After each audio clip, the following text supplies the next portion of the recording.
All right. So first of all, good evening, everybody, and welcome to another talk in our series, Conversations with the Past. Before we get started, I just want to remind everyone to please remain on mute during the presentation, but we'll open things up at the very end for questions, so you can unmute at that point. Tonight, we are thrilled to be joined by Dr. Megan Springate. Megan came out as LGBTQ in 1987 when there were virtually no positive role models or discussion about queer history. This shaped her understanding of the need for representation and her commitment to help ensure that undertold and excluded stories are shared. Megan is a historical archaeologist by training and has decades of experience in academic, public, regulatory, and federal archaeology.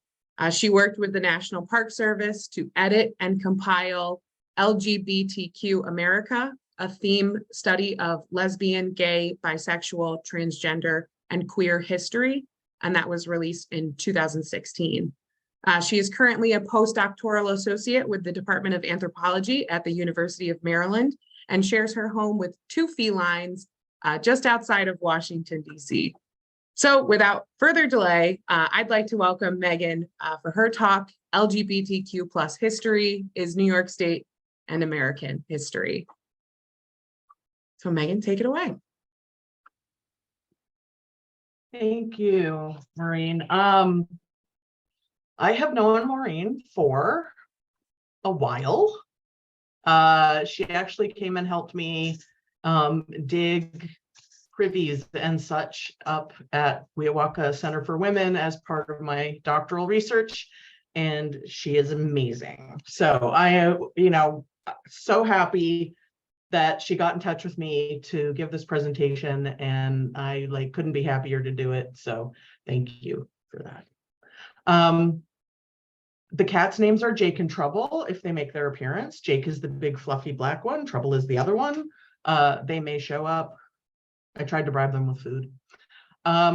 So I'm gonna share my screen. If folks have comments or questions while I'm talking, feel free to put them in the chat, and I'll try to address them. It's a small group, so we can get into stuff, some of the nitty gritty, and lots of time for questions. Also, I'm a pretty open book, so don't feel weird about asking any questions. Everything's fair game. So. Let me see if I share my screen and we'll get rolling.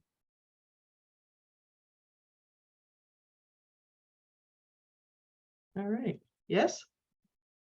Excellent. So this is the cover of the theme study. This was a project funded by the Gill Foundation, and their goal is to increase acceptance for LGBTQ folks in the United States.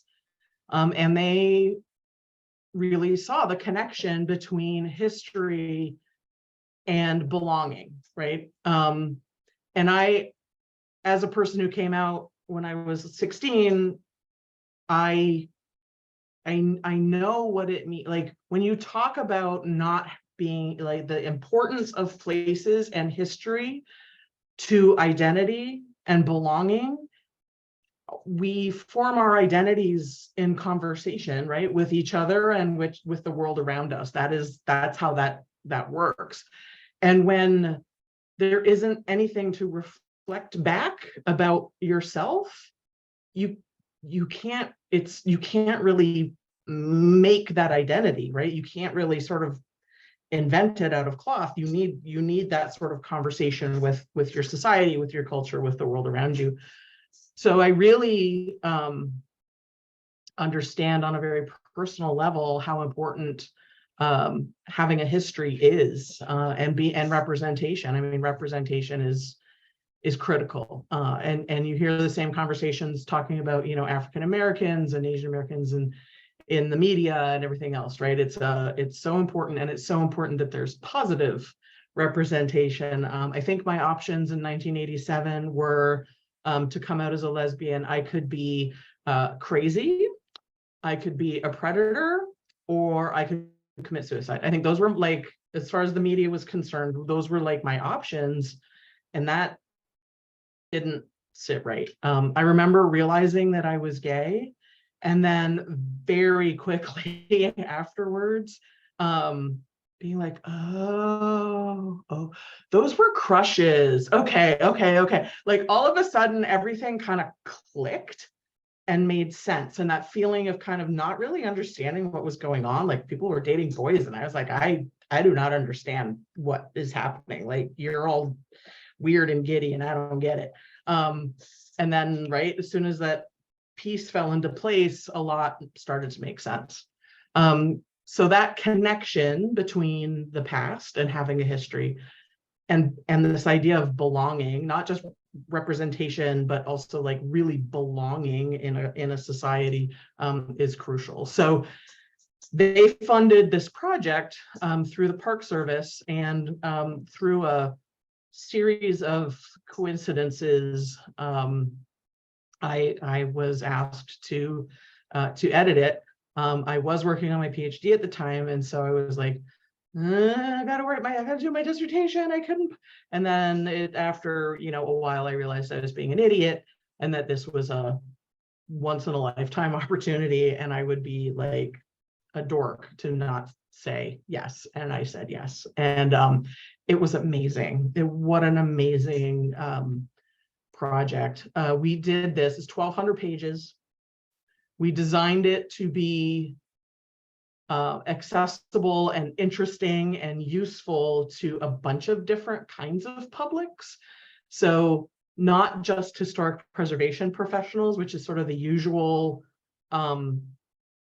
theme study audience, but I wanted to make sure that like anybody could pick this up and read it and find it useful and interesting, and not bogged down in jargon and the sort of inside baseball that really like historic preservationists like do.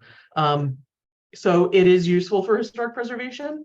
What it does is it gives context of LGBTQ history in the United States from pre-contact all the way up until 2 days before this thing got published, because it's not printed, right? So it's available only online. The website's there at the bottom. Most theme studies stop at 50 years before they're written, because it's all about the National Register of Historic Places and what can count as significant or not significant. But in 2016, if we had said we're going to stop at 50 years, that would have been 1966, which would have been like pre-Stonewall. And like, how do you do a history of LGBTQ America without talking about Stonewall, without talking about HIV and AIDS, without talking about Queer Nation, without talking about exclusion from the military, without talking about transgender rights? Like, it just didn't make any sense. So I just said, forget it. We're throwing that out, and we're going to tell the history. Also, a little bit of like, a little bit of inside baseball, is a lot of theme studies don't get updated. It's just a capacity issue. Sometimes they do, but it's often not for like 25 years. And I would like this to continue to be useful beyond, right, 2016.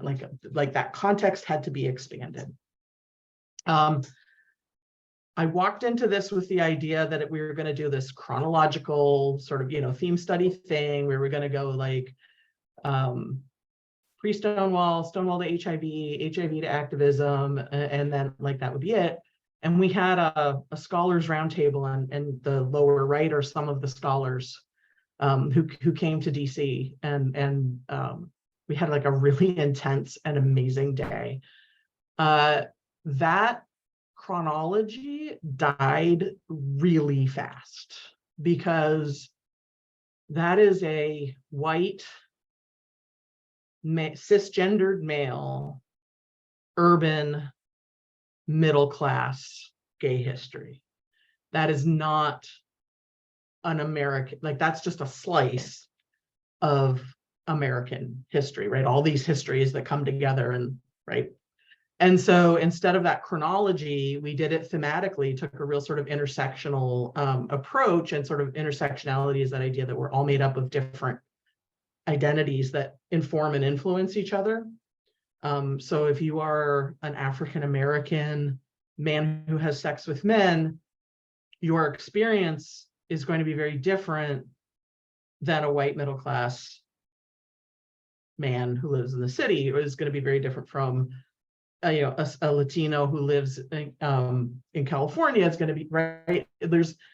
There are similarities, but there are also some real differences. And so we took that thematic approach. And there are some chapters specifically about like African-American LGBTQ history, Latino LGBTQ history, bisexual history,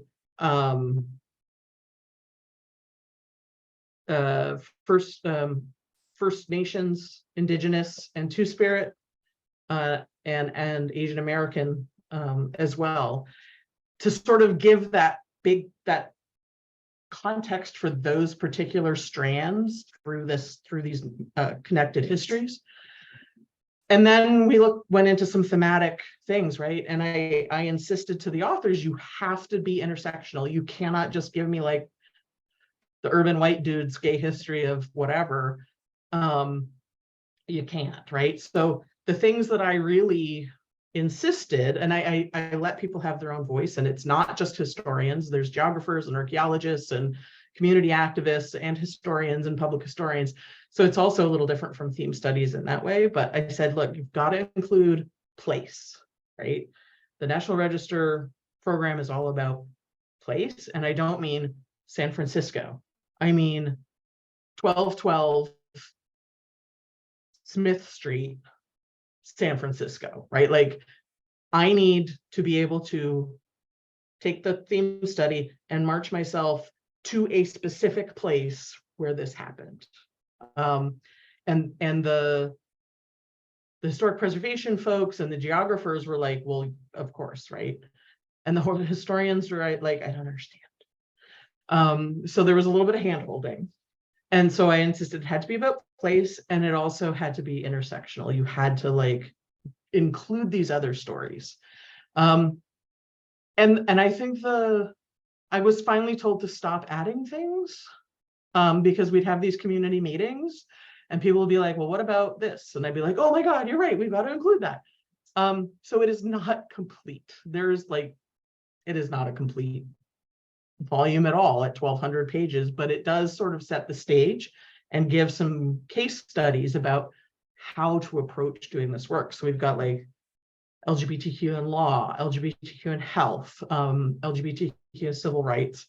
Then there are examples of specific place-based histories, right? Queer history in Miami, because of the influx of Cubans, right, from the Muriel boat lift, is very different from LGBTQ history in Reno, where, you know, women would go for quickie divorces, and you had these like women's hotels where you would like hang out until your divorce became legal, right? So, which is very different from San Francisco, which was a disembarkation point or an embarkation point in World War II. And so you had all these men sort of coalescing in San Francisco.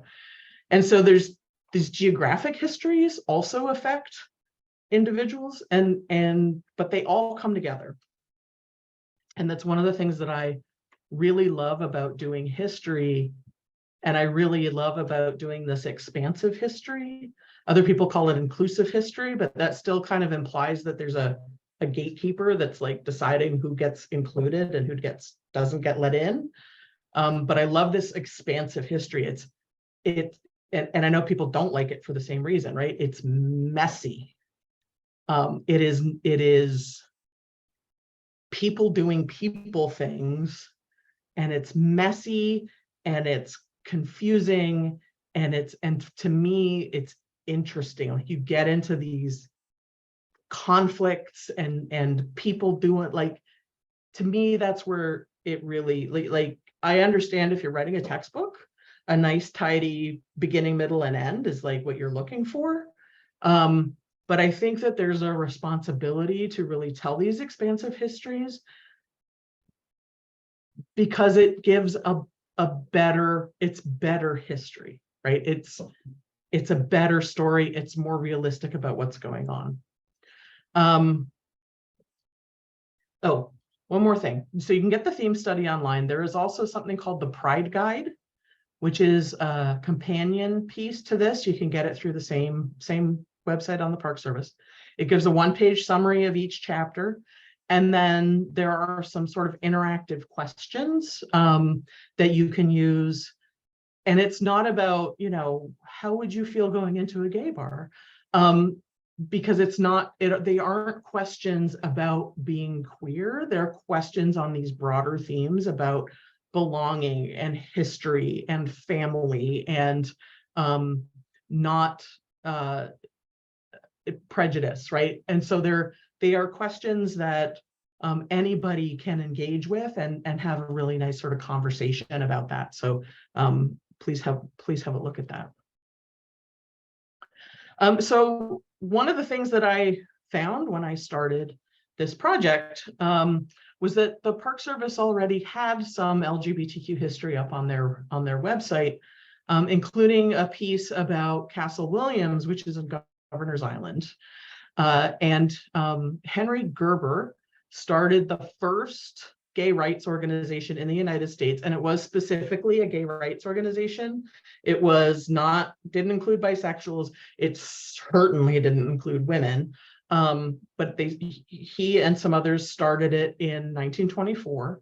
Actually, the gentleman who filed the paperwork was African American in Chicago. It existed for under 2 years. They got raided. Apparently one of the members was actually bisexual and was married, and his wife found out and she called police and they raided Henry Gerber's apartment. He did not get arrested, but they stole all the organization's paperwork. They took his typewriter. Like, that was sort of the end of that organization. But Henry Gerber continued working for gay rights. He actually, there's a connection it feels like a big jump from 1924 with Henry Gerber, and you jump to 1950 with Harry Hay in San Francisco, who founds the Mattachine Society, right? One of these homophile, assimilationist kind of, we're just like everybody organizations in San Francisco. But Henry Gerber and Harry Hay actually corresponded through this whole period. So there is actually it's not like Henry Gerber did the thing and then nothing happened for 30 years. There's actually this ongoing conversation that we don't really talk about. But Gerber left Chicago. He joined the military for World War II. He was harassed and berated and had a lot of trouble because people either knew or assumed that he was gay. And actually, he, in 1942, was imprisoned at Castle Williams on Governor's Island while they investigated. And they didn't find any evidence, or they chose not to. It's never really clear.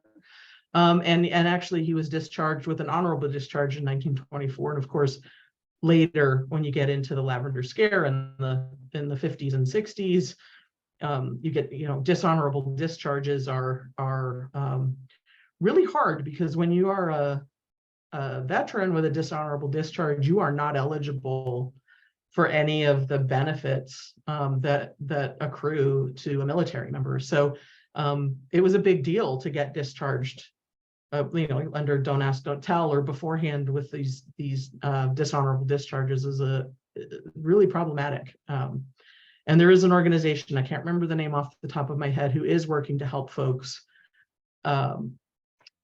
convert their dishonorable discharges to honorable discharges, since the laws have changed. So there is assistance there. So when I'm not a queer historian. Well, I wasn't a queer historian. I wasn't my thing. I grew up queer, but I was. And so this sort of is what I imagined, right? We got San Francisco and we got New York City, and then like DC, and like this is like the schematic of my brain about queer history in America. Also, I'm an immigrant. I immigrated from Canada, which I'm going to use as an excuse to not know any better, even though I couldn't give you an any better exemplar of Canadian queer history than this. In fact, this is probably more detailed. But this is what I sort of went into this project doing. And right, and here's Stonewall, New York City. I was actually 5 days in 1969. We commemorated every year with Pride, but it was actually numerous days where people got tired of being harassed by the cops. There's various stories about, what happened. Did the cops raid the bar without warning? It was, run by the mafia. There were payments, and usually they got, hey, we're gonna come and like hassle you for a bit later. And some of the stories are that the cops came without warning.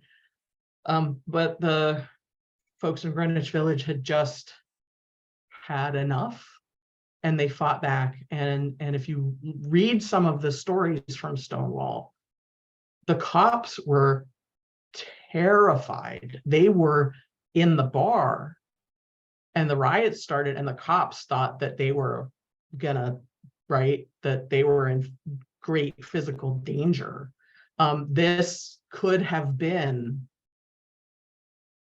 really bad. I mean, it changed the world, right? Around the world, they commemorate Stonewall. But it could have been much worse. I think about, you think about today when, I don't even want to think about what would have happened if that had happened today. So this photo on the top is the only known photo from the first night of the riots. I grew up knowing it as the Stonewall riots, but the current phrasing of it is the Stonewall Uprising, because it was not a mob riot. It was actually an uprising against discrimination, against harassment. It was the rising up of a people, not just sort of this random kind of mob thing that happened. The lower photo is the former director of the National Park Service at the ceremony where Stonewall became part of the National Park Service. So Stonewall National Monument is 2016, became part of the National Park Service. So I wanted to sort of like put these two things kind of back to back with each other, because it's a big difference, a big jump. And Stonewall's important. I know I'm going to talk about I don't want to talk about just New York City, because that's not why y'all are here. But it has taken on this sort of mythic place. It is this really, like, place is important, but Stonewall is critical. And it's not by accident. And if we have time at the end, somebody ask me and I'll go into the story. But, when the Pulse shooting happened, people just automatically went to Stonewall, right? When something good happens, people congregate at Stonewall. When something bad happens, people congregate at Stonewall. It's this sort of touchstone place for the community, where you go if you need to be in community for good reasons or bad reasons. You go to Stonewall, and people go there. So I have a photo from a friend who went to Stonewall the night of Pulse, and so many people showed up. It wasn't until the next night that the sort of official, everybody let's meet at Stonewall and have a memorial for this. That was the next night. But people just, right, it's where you go. And I think about Women's Rights National Historical Park. I think about Wesleyan Chapel in Seneca Falls. Even when the place was a car dealership and a laundromat, right? Women would just gather there every year. Every year they would, on the anniversary of the Declaration of Sentiments, they would gather on the corner, and the car dealer owner was like mad about it, because he's like, yeah, get off my street, and they were like, die mad about it. And every year, right, place is important. even when it isn't what used to be there, right? It's still critically important. I do want to give a shout out to the New York City LGBT Historic Sites Project. Please do have a look at the work they've done.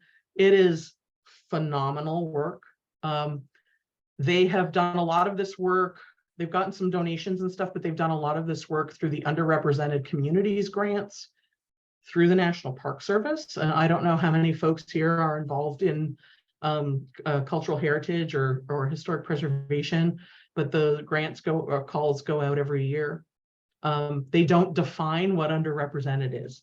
So if you're applying for a grant, you define what underrepresented is. Like, it could be, in New York State, we have an underrepresentation of XYZ, and we want to get $50,000 to help us identify sites that are underrepresented, that are, eligible for the National Register, right? So that money is available. And the LGBT Sites Project has gotten several grants, several stages. So WIAWACA, Center for Women. This is where I did my dissertation work. Georgia O'Keeffe was a student here. She was an art student in New York City in the early 1900s, and she won the opportunity to attend this sort of getaway with the Art Students League of New York City in 1908. And she okay, cool, that's really fun. And the guest book entry, the top one actually is Georgia O'Keeffe's entry in the visitor log. She was accepted to this because of a painting she did of this dead rabbit and a copper pot. And I mean, it's really good, right? I can't, not that I judge art by what I can and can't do, but I couldn't do it, right? But there's lots of detail. The rabbit's got all fur. I think the copper's got light is really hard to do. It's kind of awesome. And so she was painting, she was a realist painter, sort of a classical, right, painting. She shows up to this retreat at WIAWACA and with 19 other students, and has a meltdown. She's imposter syndrome just ate her brain. She's I can't compete with these folks. My painting sucks. I'm no good compared to these guys. And she stopped painting for 4 years. And then when she got back to painting, that's when we see the Georgia O'Keeffe that we all know, right? And so it actually was her time at WIAWACA that sort of took her from, that's a nice painting, to holy moly, that's Georgia O'Keeffe's amazing masterwork, right? And I think that's pretty cool. She was married to Stieglitz, but she had lots of relationships with women as well. And so she gets to be included in the queer history telling of New York State. There were gay bars in Glens Falls and in Lake George in the 70s and 80s. Mr. Chips in Lake George opened around 1976. It closed in 1988. The building burnt down, and Rumors opened in 1988. So I suspect that there may be a connection there. And I found a sort of an entry, an homage to these small bars online, and the author talks about driving to these places, but you only go at night, and you drive and you park in the back, and it's dark so that nobody can see that you're going to these gay friendly places. And I think that they were not, I think that they were not strictly gay, although I look at the back of the orange Mr. Chips business card, and there's a place for, it's called a trick card, and you see it in matchbooks also from queer friendly bars. It's where you meet somebody and you want to get their name and number, and they actually give you a place to do that. So I think Mr. Chips is probably more queer than not. but yeah, and I couldn't find any information about alternatives in Glens Falls besides coming across the business card on Facebook. So there were places where people could come together. This is in Westport, Connecticut. This is another bar that this gentleman wrote about driving to. Again, right? You go at night, you go with your friends, you park around back. Like they are in such important places, again, to have community. And people talk about, they don't want to talk about cruising areas either, right? Where gay men sort of meet up to have sex and usually, I mean, they're public places, but they're not out in the open, right? Like that's not how it works. But it's community is so important. And when it is illegal to be who you are, you have to find your community in other ways. And that's really what that is about. It's not just about hooking up, it's also about a place where you can meet and be in community with your peers. Yaddo also has LGBTQ history. So there's connections, right? So Spencer and Katrina Trask, who founded Weowaka, and we're actually running the artist retreat at Weowaka at the time that Georgia O'Keeffe was there, and then that piece of property transferred over to officially to Weowaka, the Center for Women later, but that's so much detail. But Spencer and Katrina Trask also founded Yaddo as an artist retreat in Saratoga Springs. And they have hosted, they have an artist in residence program that they've had for forever. And they've hosted like tons of LGBTQ artists. Patricia Highsmith is an author. Langston Hughes is the poet from the Harlem Renaissance. Aaron Copland, the musician. Truman Capote, the author. There's also a Truman Capote's, there's a house on Fire Island where Truman Capote also stayed, and it's on the National Register. So there's also queer history, like where you don't necessarily think there will be. And I think that that's really important to understand, that it's not just all queer all the time, or it's not just all gay bars, or it's not just all march, it's not just all pride days, it's not just all protests. It's also kind of this everyday life. And it's hard, right? When you can't be out, or you feel it's dangerous to be out, you feel like you could lose your job. I mean, when I came out, I could be fired. I could not be rented to. Somebody could refuse to serve me in a restaurant or in a store. So it's very or I could fired, no housing, no public service. Like, it's very precarious to come out, because you put yourself at risk of like people could legally leave you in a really bad place, right? So when you're looking at like Reader's Digest headquarters, did Patricia Neal Warren's coworkers know that she was in relationships with women? Probably not. But she felt that it was safer for her to do her writing at her desk at Reader's Digest than it was to do it at home, because she was in the process of getting divorced from her husband. And at this time, this is in the 1970s, and I mean, it's still an issue.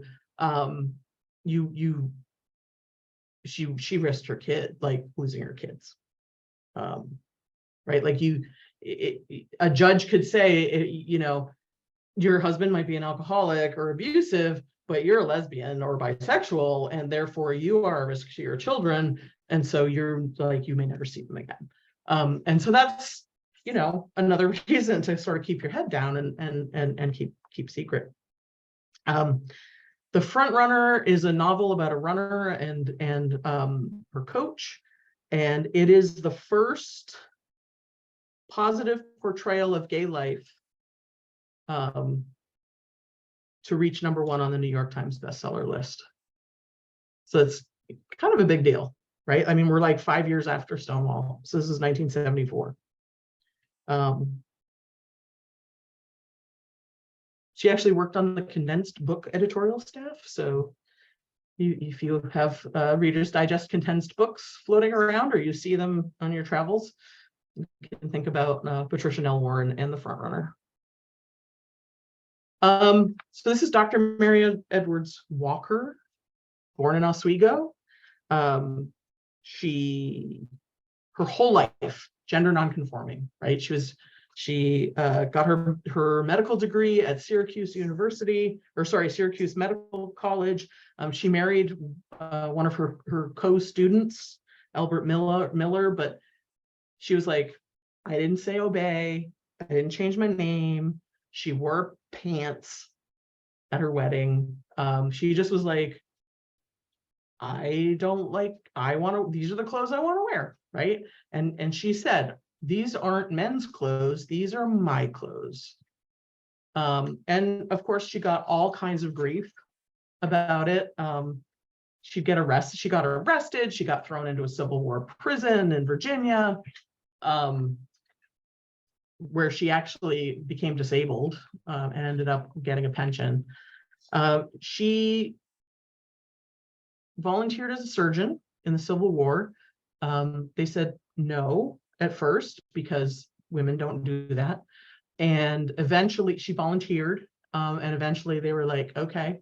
And she received the Medal of Honor, the only woman ever to receive the Medal of Honor from the US government. After she retired, she and her husband started a medical practice in Rome that ended up sort of failing because women doctors were weird. Also, she dressed funny. And so the business failed. She divorced him shortly thereafter. He was fooling around on her, and she was like, I'm out. But she ended up, again, serving in the Civil War. She actually served here in DC in the building that is now the portrait gallery with Walt Whitman. She was, they were both serving, treating injured soldiers in that building during the Civil War. She died in 1919 at the age of 86. She's buried in the rural cemetery in Oswego. At the end part of her life, when she was living at her home, she actually invited folks who were also getting a lot of grief about their clothing choices, their gender nonconforming choices. She invited them to come and stay with her at her home because she knew what it was like sort of out in the world. And she sort of recognized, right, the importance of being around your people who get it, right? It's so important. And I sometimes forget how important it is to be around other queer people until I like go to Pride, or I go to a bar, or I, go to an event, and I'm like, oh yeah, God, yeah, it's just,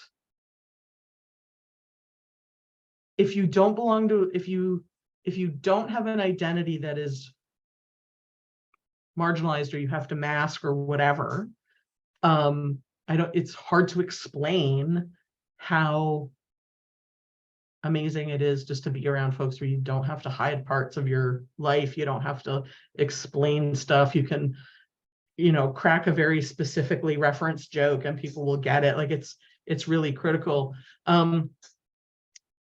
This surprised me. At some point, I think in the theme study process, I stopped being surprised, but it took a long time because there's some really amazing stories in places you don't expect. I did not expect the longest continuously operating LGBTQ community center in the entire country to be in Albany.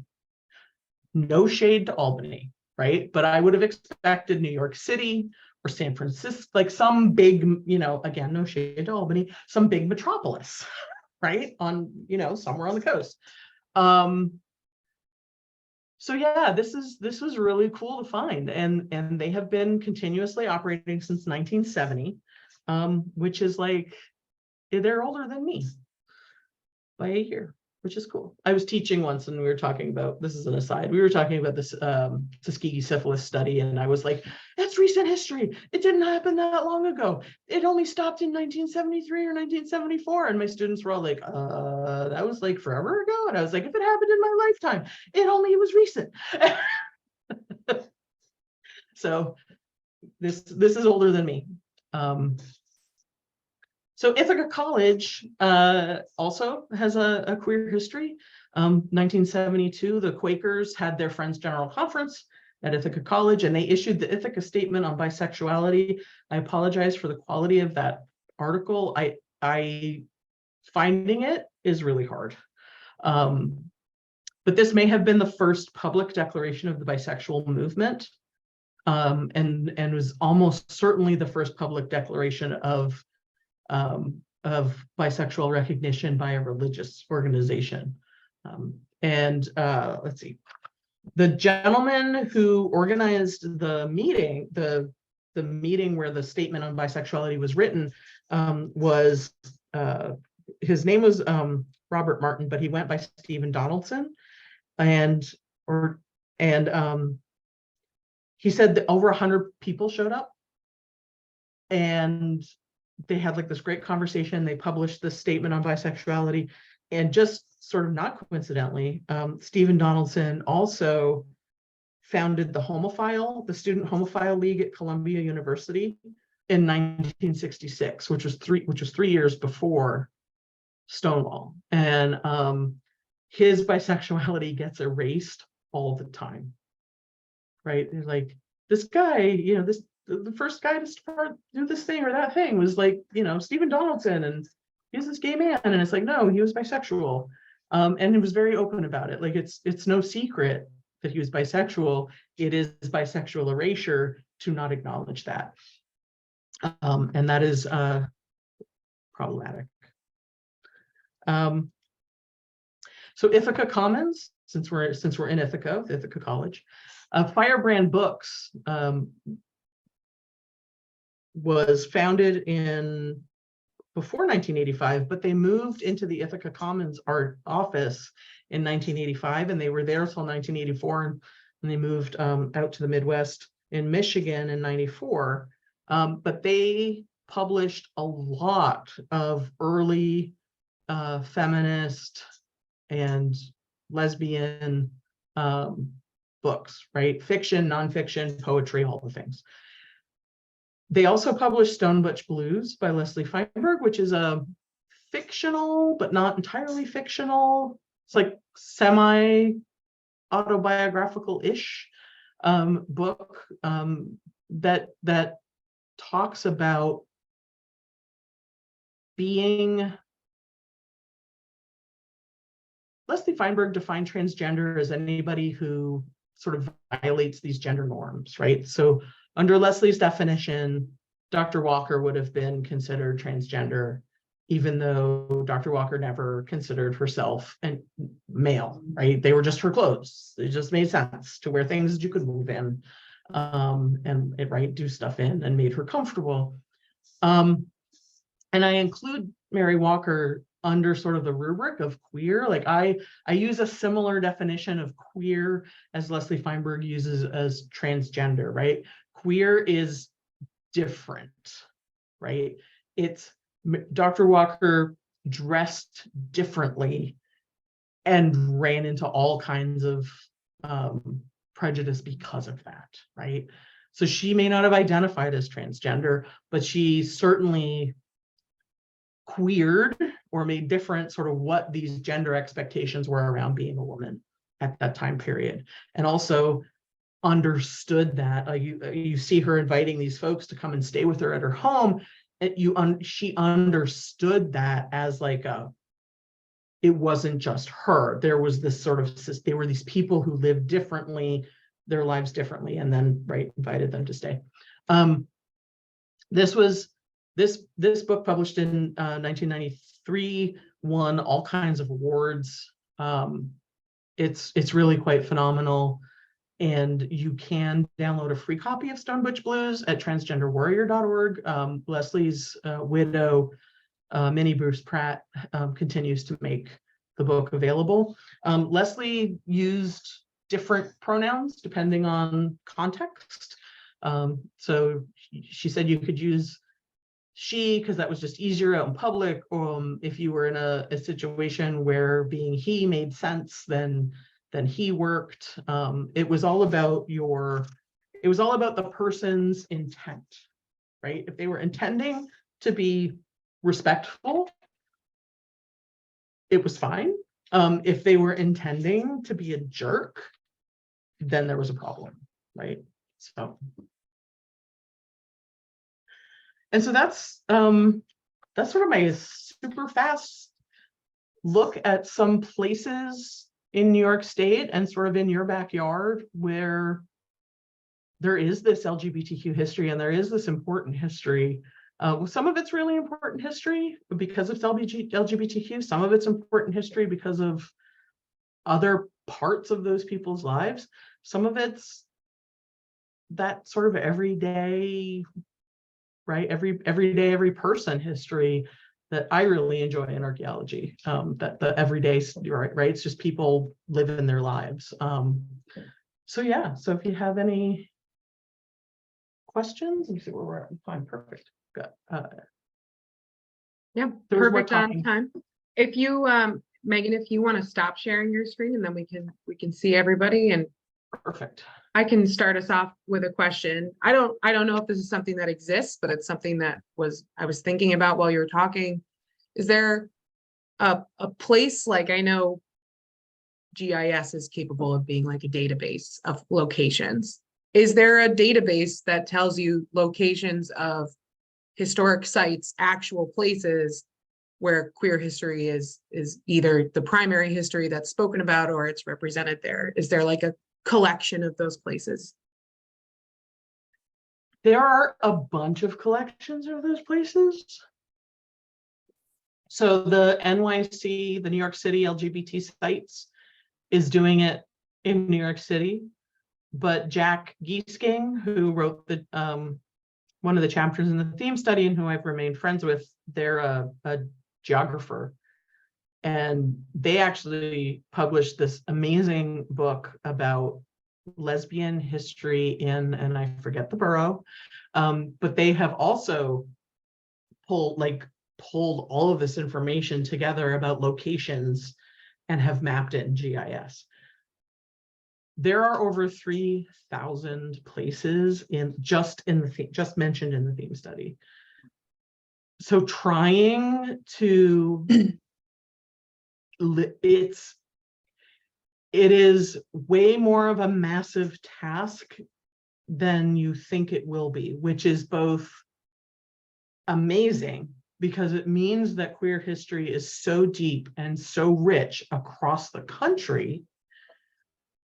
But it's also like, but I want to know what it all is, and how come I can't see it all in one place? Because I mean, there are folks who are mapping. There were these gay guides that even Frank Kameny, who was fired from USGS for being gay and spent the rest of his life fighting for gay rights and fighting the government to allow LGBTQ people to work.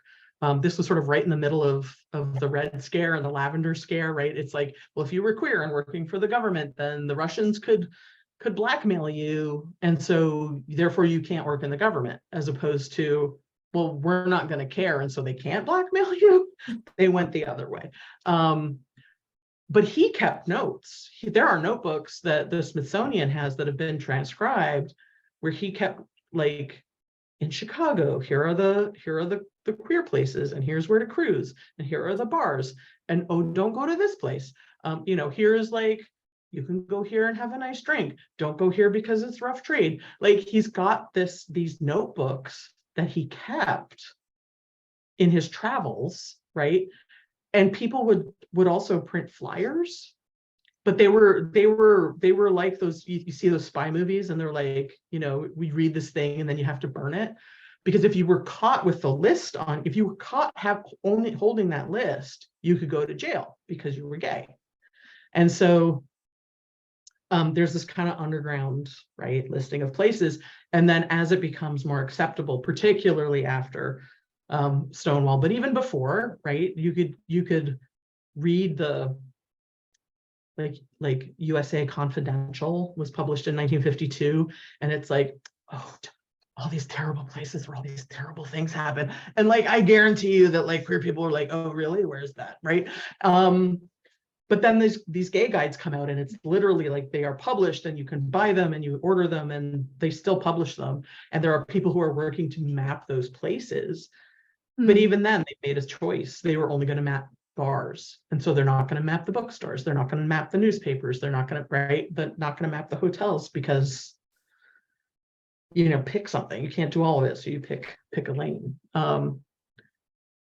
Also, there's a t-shirt. There's a guy who has done this project where he finds t-shirts from LGBTQ places and has made this connection, a collection, I'm sorry, and has mapped it. So they exist, but they're scattered. There is no, also try to get any historical organization to cooperate with everybody else. It's like, even the Smithsonian, one of the archivists at the Smithsonian was like, we're trying. And so. Yeah. Andrea, go ahead. I'm just kind of interested, how in writing this book was it approached? Did certain people do during different sections, different topics? I mean, it's so massive. How did you bring the whole project together? So Jess, absolutely, like a green book for LGBTQ folks. It is 100% exactly the same. This is where it's safe. This is where it's not safe.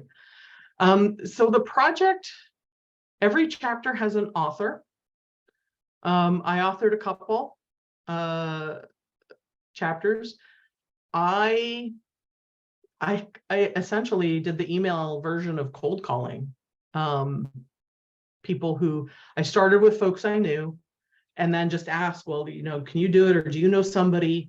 And it went like this. But also, you know, Susan Stryker is like one of the major authorities on transgender history.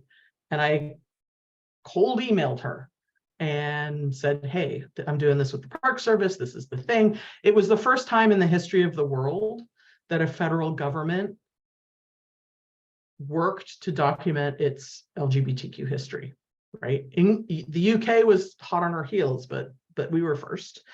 And so I explained the project, and she was like, oh, you know, what is the turnaround? And I said, 6 months. Like, we did this in 18 months. And if you've ever worked with academics, you know that is like magic. And so Susan Stryker was like, I have got so much on my plate. Like, there is no way I can do this. I'm really sorry. Like, it sounds amazing. And like 3 days later, she's like, no, this is too important. I'm totally in. And that happened over and over and over again. People were just like, I'm in. And people who were completely swamped and couldn't do it. We lost one chapter because there was a medical emergency and he just couldn't do it. The African-American chapter, the author of that, like, stepped in and did that in like a month. You know, people just came and did it. It was amazing.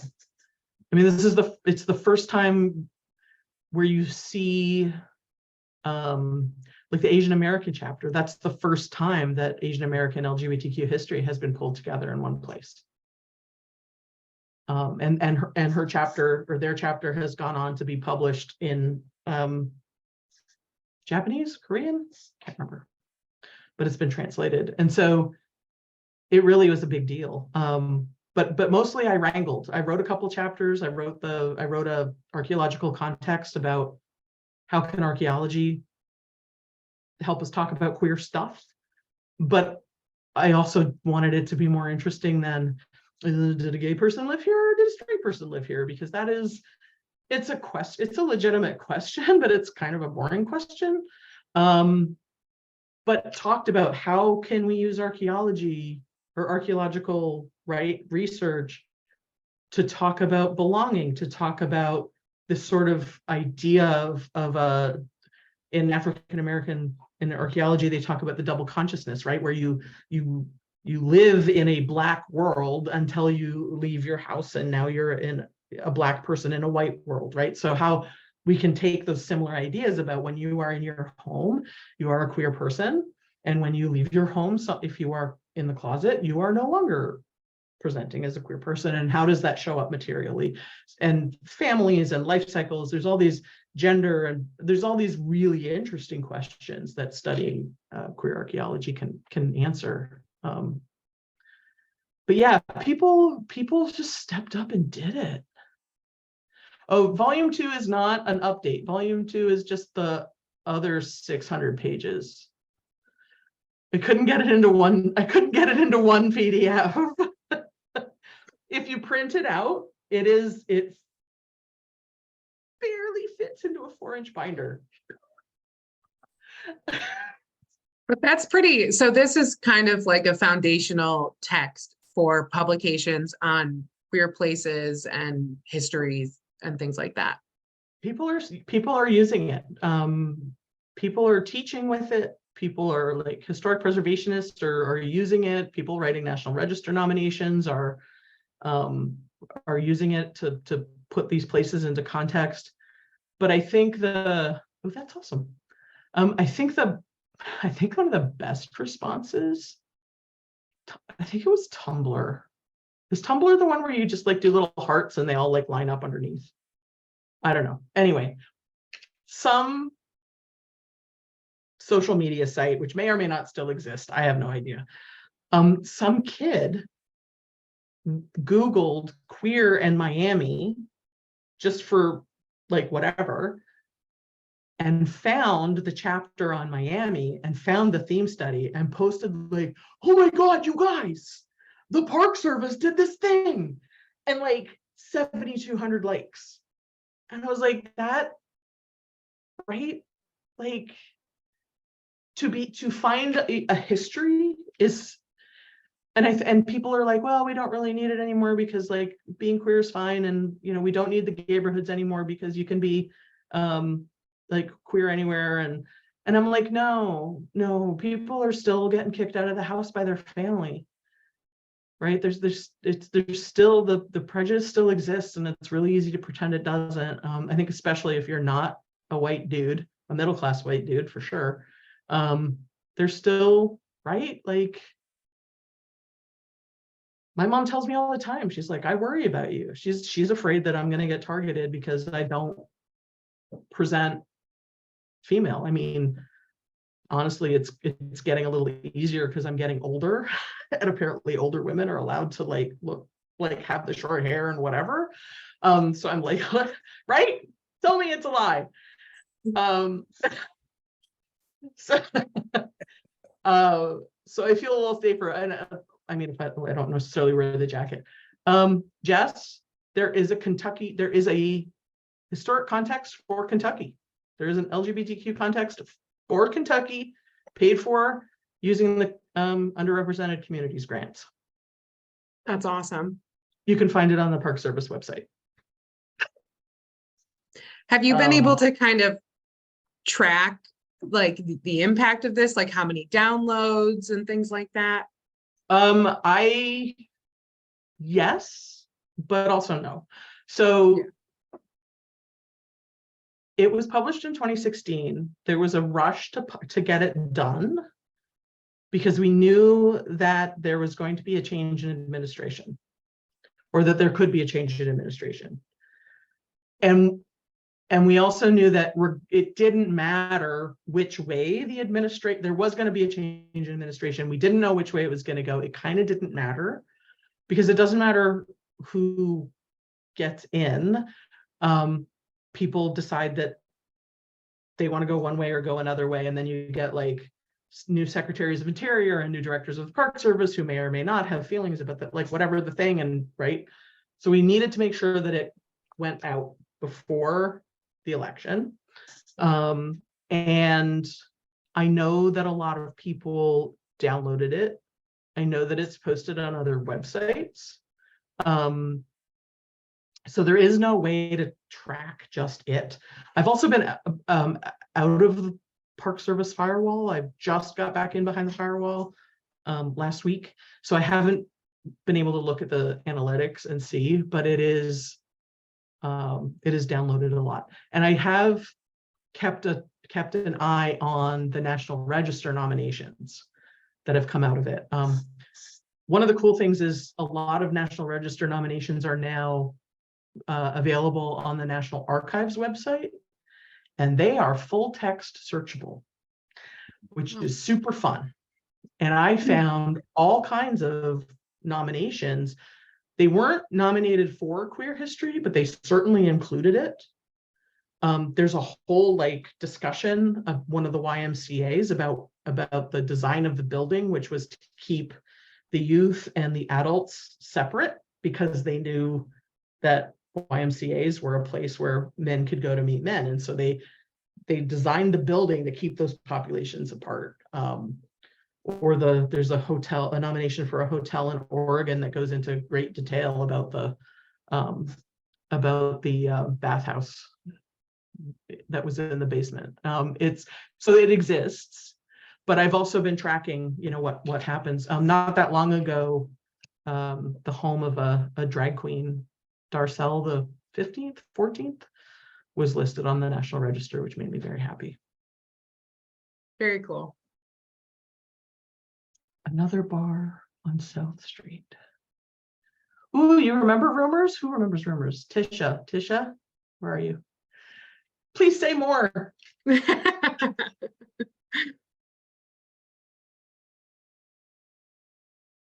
Does anybody else have any questions? We did have a request in the chat at the beginning to send out that link. Oh, yeah.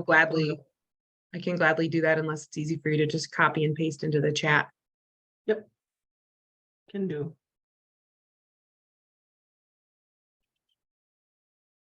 Does anybody else have any questions? Comments?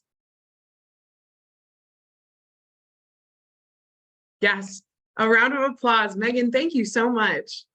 Of course. And did I put my email? I'll give you my email too. I'm happy to have conversations. So here's the theme study. And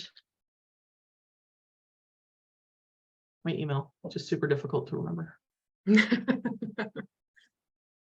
Perfect. Thank you so much. This is great. Yes, well, thank you for accepting. I reached out to Megan and asked if she'd be willing to do this, and joyfully accepted. So thank you so much for being willing. Yeah. All right. If there's no other questions, we can sign off. Thanks everybody for joining us. Thank you all for being here. It's great.